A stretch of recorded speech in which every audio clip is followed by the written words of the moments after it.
Hi, this is Jim Gibson. Thank you for joining me today on my channel. Very much appreciate it. And today, I want to talk about the mistakes I have made in business. Now, I've been in business for 3 decades in the IT area. My company installed voice and data networks all throughout the United States, every state, every year. Worked for big corporations, worked for small companies, and we've done quite a lot. Computer networks, voice networks, including voice over IP, the latest technologies, cabling buildings, things like that. We've done all of that. And I have learned a lot in 30 years of running a business. So today, I'm going to talk to you about some of my mistakes. In Proverbs 1:20, it says, "Wisdom shouts in the street, and she lifts her voice in the square." And I used to tell my kids, what that means is sometimes you just need to pay attention. You need to pay attention to other people, what they've done, how they've succeeded in life, how they've failed. Learn from their success, learn from their failure. So today, we're going to talk about some of my failures. And maybe you can learn from them and not repeat them as a small business owner. A friend of mine who's also helps me with real estate. He's been in real estate his whole life, and I've been in real estate now for about 15, 20 years.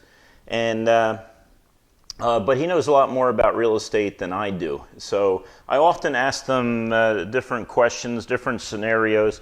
You know, how should I do this? How should I do that? And he gives me his opinion. And I say to him, you know, that's really wise. And he says to me every single time, "Jim, it's not wisdom, it's scar tissue."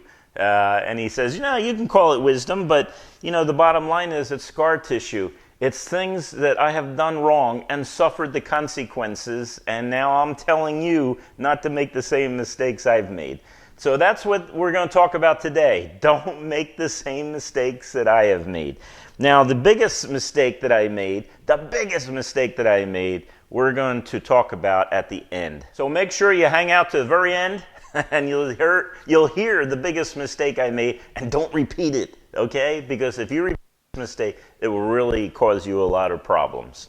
So first of all, before we get started, look, if this type of information is good for you, if you're thinking of starting a business, or you own a small business, or you're just curious about these things, and this is of benefit to you, this type of discussion, please subscribe, ring the bell, and give me a thumbs up. Thank you. The first big mistake that I have made, and I look back on over 3 decades of being in business, is hiring. Hiring people. And I think associated with that is, I would say, too fast to hire, too slow to fire. And, you know, I had a lot of people come in my office with their resume, and we had a decent small business, okay? I'm not talking about, you know, 100 employees or things like that. So I'm talking about under 50 employees. Mine was, at the biggest, it was 30 employees, and I had a lot of subcontractors, which was really wise of me to do it that way. But hiring and firing has been one of my biggest problems I've had in the business. It's cost me a lot of money and a lot of time. First of all, I just believed I would believe everything on a resume, and I would hire someone on the spot rather than check them out and make sure that what they said on the resume is true. Do they really have those certifications? Can they really do the work that's put in front of them? We had a lady one time that was going to support the sales staff by doing typing for them and you know, interaction with customers, things like that. And so I said, "How fast do you type?" And she said 60 words a minute with a straight face. And it just so happens that that day I was practicing my type, and I want to get faster, so I had a typing tutorial on my computer. So I sat her down, and I said, "Do you mind taking a test?"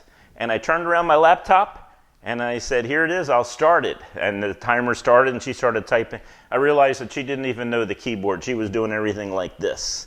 And we're about 10 words a minute. And so obviously, she misrepresented her abilities. Well, she wasn't the only one. There was others that said they were certified in certain systems, things like that. But I learned, I should have learned earlier, but I learned you got to check. You got to check and verify to make sure that people are who they claim to be.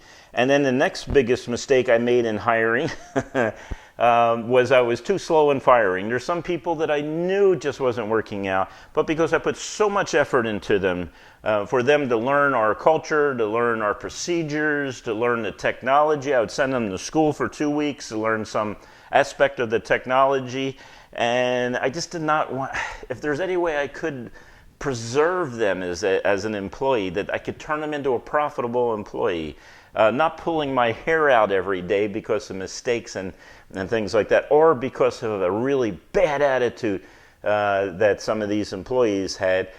In some cases, very offensive attitude. And I just kept on saying, you know, I can counsel them, I could help them, I could, you know something? It took too long, wasted a lot of money, and at the end they didn't change. I can't change people. You can't change people.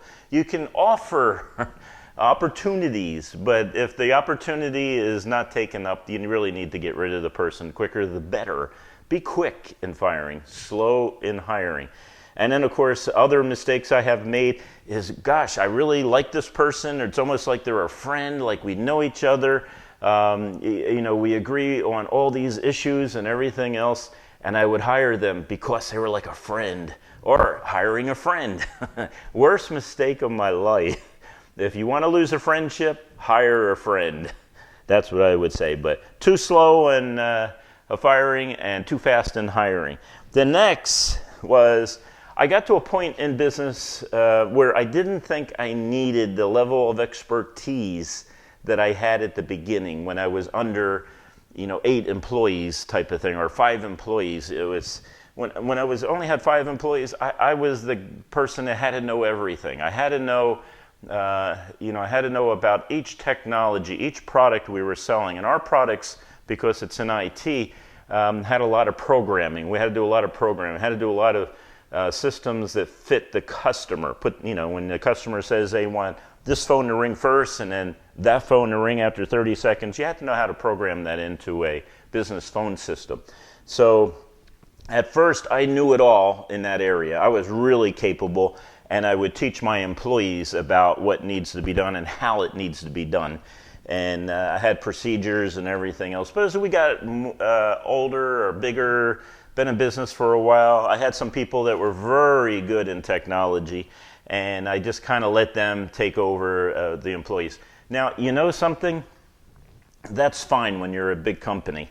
You know, and you got, you know, 50, 100 employees. You can't do everything, I understand. But when you're a small company or when you're starting, you really need to know the technology that you're selling. If you're an IT company anyway, you need to know the technology. Maybe not as much if you're not an IT company. Now, the other 2 areas is accounting. I trusted too much other people to do accounting for me, thinking that they knew what they were doing. After all, they claimed that they worked on, there we go again, claiming something that I didn't verify. Claimed they worked on QuickBooks for years, only to find out later that they really didn't know what they were doing.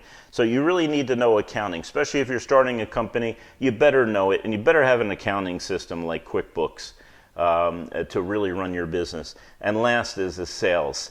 You know, if you're starting a company and you are the salesman, let me tell you, you really are. And you need to remain in that spot until you get large enough that you could give a sales manager responsibility in that area who is going to keep track of salesmen and the time they spent in the field, what they've done, who they talked to, procedures, policies, things like that. You know, good policy for salesmen is don't lie to the customer because it will come back and bite you. Next, and this is going to be an unusual one, and that's don't cross-train. I know, it's really strange. All the years I spent in the Marine Corps as a Marine Corps officer in the communications technology section of the Marine Corps, I always cross-trained as many people as I could. I would rotate people in and out. That's good for cybersecurity, by the way, rotate people in and out. But I would teach them. They had to learn VHF radio. They had to learn HF radio. They had to learn how to do field cabling, things like that. And I would switch it up, and I would switch it around so people would know. And that's great for the military, because you're in combat and one person gets killed, I'm sorry to say, or injured. then you need someone else to fill into that position. So everyone gets cross-trained. However, in business, it's expensive. And, I used to give out manuals here. I need you to get certified in, Cisco, CCNA. I need you to become a CCNA, and I'll give you a raise if you get a CCNA. You know what I found out when I kept on talking to people about that, and I kept on saying, look, you need to be certified, you need to be certified. What I figured out was I just annoyed them. Very few of them, maybe one or two, really took me up on my offer that I'd give you a raise if you get this particular certification or that particular certification. I even offered to buy the exam. So I was going to buy the self-study book. I could send them to school, and I would pay for the exam. Very few people took it. So my advice in the future, if I was going to start this all over again, is I hire what is needed. And that's it. Then I leave it up to the individual if they want to learn more. Also learned in doing that cross-training that I was helping competitors. I remember one time I sent a guy out to 2 weeks worth of training, technical training, paid him, paid for his housing, paid for his food, paid for his transportation. He came back with his certification on a Friday. He put it on my desk and he says, I need a raise. And I said, okay, let me recover the cost of sending you to training all these months or weeks. And it wasn't months, it was weeks. And he turned around and he goes, nope, I'm quitting. I got a job offer. It's going to pay me X amount of dollars more starting Monday. Thank you. That was a beautiful payback. So just remember that cross-training is great when you're in the military. And you kind of have to have people that know other people's jobs, kind of, but it's a waste of time. It really is. It's a waste of time, and it annoys employees. So another thing is, as I trusted, but I did not verify always. I learned that during those 30 years being in business. I'll give you a quick example. I had a salesman put out a proposal, and I decided I was going to check that proposal, because that sounded like an interesting proposal. And so, we were business to business, so rarely worked in a person's home. That was not our area of expertise or focus. It was always, as a business, we are helping other businesses to grow. We're helping other businesses with their IT issues. So we were going to do cabling in this business. There was probably 50 or 60 locations in a building. And I took his proposal before he submitted it to the customer, and I looked at it and I did the math on it. So I got the calculator out, did the math, and I looked at the parts. How many parts would we need? Remember, you got to have that knowledge if you're a business owner. And then I looked at how long it would take to install that system in those locations. And then I would look at all the other stuff like warranty issues, things like that, all the stuff that salesmen know about, that I've trained them on, that I told them what to say and what to do and everything else.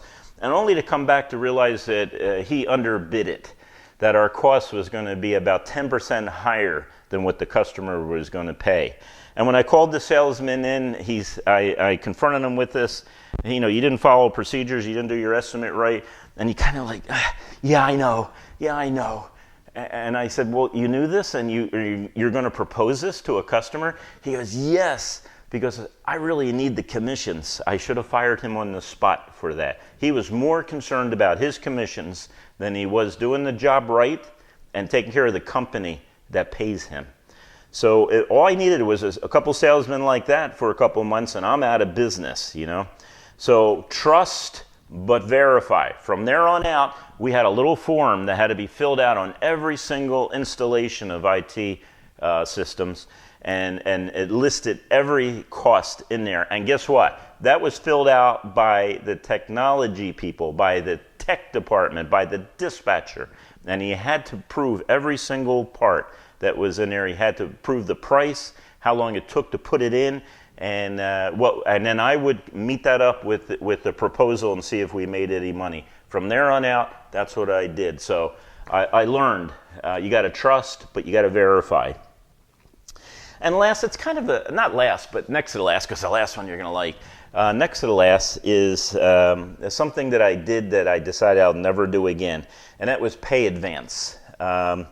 It's like a good employee, he's a decent employee, he came to me and he said, Jim, I'm really having a rough month and everything else. Now, I also knew that he had a champagne taste, but he had a beer pocketbook, if you've ever heard that phrase before. My mom used to say it all the time, that we as a family have a champagne taste, but we only have a beer pocketbook. But he would spend money left and right, maxed out all his credit cards, he told me, everything else. He just needed to get through the next month, wondering if he could get a pay advance. And he was on salary, so it was not hard to figure out what his pay was going to be.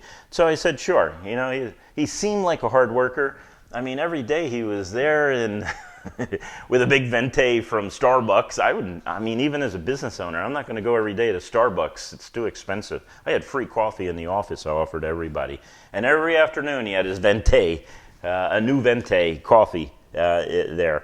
So he was always overspending his personal finances. Anyway, make a long story short, shows up the next day after I give him the pay advance, or a couple days later, a brand new Lexus, top of the line, beautiful car. It was great.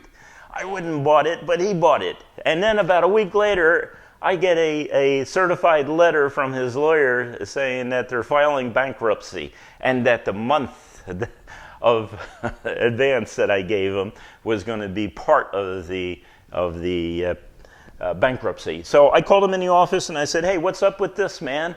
Out of the goodness of my heart, I helped you out. And he goes, yeah, and you can hold me accountable to pay you back. Well, make a long story short, he didn't last very long after that. Now, the biggest mistake I've made in business, I actually made back in the 80s, one of my first businesses.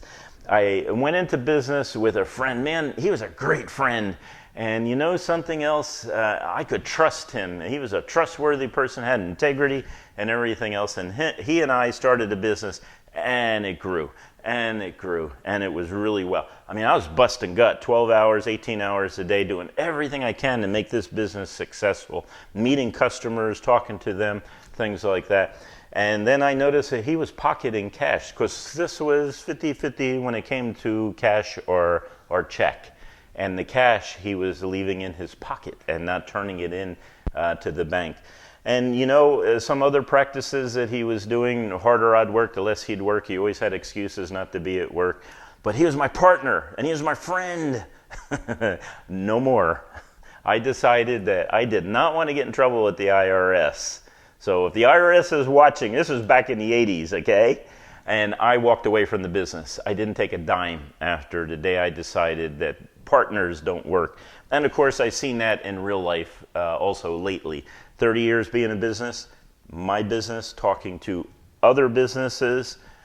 Some of them that were partners, most of them did not work out. They ended up in court or they ended up being dissolved. And some of them were quite large, 200 plus employees at a mortgage company that I knew. The mortgage company stopped paying us for work we were doing, and I went to see the guy, and the two partners were good guys. I really liked them, and they liked each other too. And I said, hey, how come you're not paying? But nicely I said that. I expected to get paid. And the guy, was holding his head and rubbing his face. He goes, I don't have any cash right now. I said, you don't have any cash? How's that? And he said, well, my partner took off. No one knows where he's at, but everyone surmises he's in South America, and he took all the cash with him. Now, eventually I got paid. He was a good guy. But as soon as he took care of all his obligations, he got out of that company, sold it, gave it to someone else or something. I don't remember. It was years ago. But the biggest mistake I ever made was partner. And the reason why was there were so many strings on it. Who's going to do what? Who's going to do this? Who's responsible here or there? Things like that. Plus, you get mad. You want to grow, and the other guy wants to stay put. You want to go into this field. He wants to go backwards, or vice versa. Things like that. So I'd never seen it really work out really well. Now, your experience might be different, so don't sit there and send me a bunch of emails telling me how wonderful it is. For a small business, it's not. If you and your friend are sitting there watching football, and then one of you look at the other and say, we need to sell hula hoops, or something like that, and no, stay away from that. Just smile at your friend, because you want to keep that person as your friend. Now, if you still decide that you're going to go in business with a friend, a relative, a stranger, whatever, as a partner, then this is how you do it, okay? And this is how I would do it, even though I'd never do a partnership, ever. This is how I would do it. And the way I would do it is I would write down all the responsibility that each person has, what has to be done, the direction of the company, the philosophy of the company, who's going to be your customer, who's going to be your suppliers, how you're going to make decisions, two of you. Maybe sometimes it's easier if you have three partners, I don't know.